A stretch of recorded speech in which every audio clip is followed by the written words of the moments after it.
A man with steel nails piercing every inch of his body, had not eaten anything in over 100 years, but when he heard that the captain was still alive, he kicked open an iron door weighing over 100 tons. The guards nearby were terrified. They watched as the man pulled out each steel nail from his flesh with brute force. The loud commotion quickly drew the attention of the Holy Knight. When he saw the man suddenly emerge, he immediately drew his holy sword and charged. But after a scream echoed through the air, the man stood unharmed. His wounds had completely healed. Seeing the Holy Knight's confused expression, he pointed to a scar on his neck, and said that this was a real wound. It turned out that 10 years ago, he had not understood why the captain used a broken sword. Curious, he stepped forward and tried to draw it out. The captain stopped him, and warned him not to make her angry. But because he had an immortal body, he feared nothing. Seeing the captain angry for the first time only made him more excited. Then, a flash of white light passed, and an unhealable scar appeared on his neck. Now, the man grabbed the Holy Knight by the throat. He liked the look of the knight's armor, and wanted it for himself. But sadly, the armor was too small.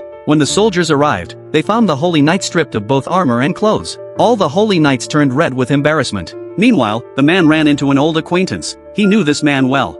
5 years ago, it was he who had thrown him in prison. Jude drove a steel nail straight into the man's chest, but the man only laughed. Then he returned the favor by driving the same nail into Jude. Soon after, the man reunited with the captain at the prison. As soon as they saw each other, they greeted one another in a very unusual way.